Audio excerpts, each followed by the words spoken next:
କୁହାଯାଇଛି ଆମେ ଅନୁମାନ କରୁଛୁ ଯେହେତୁ ମତ୍ସ୍ୟ ମଧ୍ୟ ଗୋଟେ ଅବତାର। ମୋର ବ୍ୟକ୍ତିଗତ ମତ ଏଇ ଯେଉଁ ମହାନଦୀରେ ବୋଧେ ଇଏ ଚାଉଳକୁ ନେଇକି ଅର୍ପଣ କରାଯିବ, ଯେହେତୁ ମତ୍ସ୍ୟ ମଧ୍ୟ ଗୋଟେ ଦଶ ଅବତାର ଗୋଟେ ଅବତାର ମୁଁ ଅନୁମାନ କରୁଛି।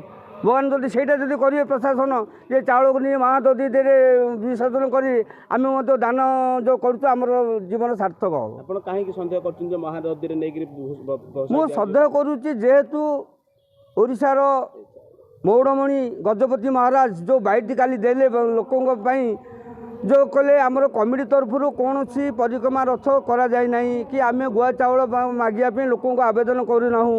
ସେ ଦୃଷ୍ଟିରୁ ଅନୁମାନ କରୁଛୁ ଯେ ଆମ ଚାଉଳ ନିଷ୍ଫଳ ହେବ।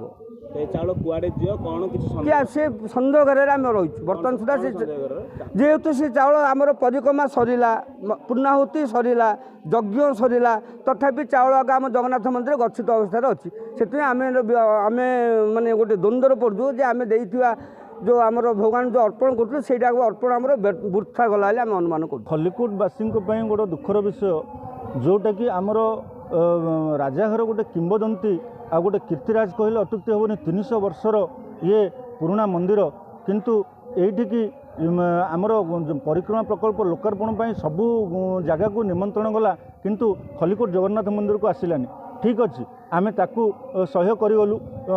ତାପରେ ସରକାର ଗୋଟେ ଅର୍ପଣ ରଥ ଜରିଆରେ ଗୁଆ ଚାଉଳ ପରିକ୍ରମା କରି ଆଦାୟ କରିବାରେ ଲାଗିଲେ, ତାକୁ ମଧ୍ୟ ଆମେ ସ୍ଥାୟୀ ବାସିନ୍ଦା ହିସାବରେ ଭବ୍ୟ ସ୍ୱାଗତ କରିଥିଲୁ। କିନ୍ତୁ ଆଜି ଦେଖିବାକୁ ପାଉଛୁ, ଆଜି ଲୋକାର୍ପଣ ଦିବସ, ପରିକ୍ରମା ପ୍ରକଳ୍ପ ଲୋକାର୍ପଣ ଦିବସ, ଲୋକାର୍ପଣ ଚାଲିଛି, କିନ୍ତୁ ପ୍ରତ୍ୟେକ ବ୍ଲକର ଯେକୌଣସି ଆମର ଯେଉଁ 29ଟା ପଞ୍ଚାୟତରେ ମଧ୍ୟ ଅର୍ପଣ ରଥ ବୁଲିଥିଲା।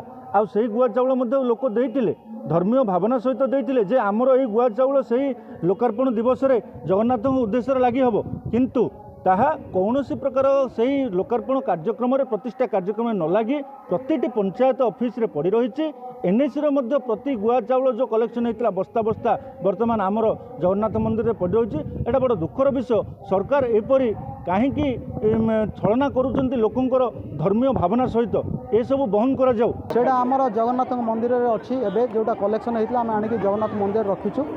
ସେଇଟା ଆମର ପ୍ରଶାସନରୁ ଆସିଲେ କେବେ ଇଏ କରିବେ ସେଇଟା ପଠାଯିବ, କିନ୍ତୁ ମୁଁ ଜାଣିଛି ଯେ ଆମର 24 ତାରିଖରେ ଆମର ଏଠୁ ସବୁ ଜିପିରୁ 20 ଲୋକ ଜଣ ଯିବେ, ଆଉ ସାଙ୍ଗ ସହିତ ପଠାଯିବ। ଆଉ ପର୍ଯ୍ୟାୟକ୍ରମରେ ସେଇଟା ପ୍ରଶାସନର ଯେତେବେଳେ ଇଏ ଅଛି ସେଇ ସୁବିଧାରେ ଯିବ, ଆଉ ସବୁ ପୁରୀ ମହାପ୍ରଭୁଙ୍କ ପାଖକୁ ଯିବ। କେତେ ବସ୍ତା ଚାଉଳ ଯିବ, କ'ଣ କେତେ ଟଙ୍କା କଲେକ୍ସନ୍ ହେଇଛି, ସବୁ ଟଙ୍କା କେଉଁଠି ଅଛି, କେବେ ଯିବ? ସବୁ ଟଙ୍କା ମନ୍ଦିରରେ ଅଛି, ଜଗନ୍ନାଥ ମନ୍ଦିରରେ ଅଛି। ସେଇଟା ଆସିଲେ ଆମର ପ୍ରଶାସନରୁ ଆସିଲେ ଯେ କେବେ ଯିବ କେଉଁ ଦିନ ଯିବ ଆସିଲେ ଆମେ ତାର କେତେ କ'ଣ ହିସାବ ହେଇଛି କି ସାର୍, ମାନେ କେତେ ବସ୍ତା ଚାଉଳ? ହଁ, ହିସାବ ହେଇକି ଅଛି। ସେଇଟା ଏବେ ତ ମୋ ପାଖରେ ଏବେ ଡିଟେଲ୍ସ ନାହିଁ, ସେଇଟା ଦେଖିଲେ ମୁଁ କହିବି। କହିବା କି ସେଇଟା ସବୁ ଲୋକଙ୍କ ସାଥିରେ ନାଇଁ, 24 ତାରିଖରେ ଆମର ସବୁ ଯିବନି, ସେଥିରୁ ଆମର ଯାହା କହିଛନ୍ତି ଯେ 10 କେଜି ଯିବ, ତାପରେ ପର୍ଯ୍ୟାୟକ୍ରମେ ଯିବ।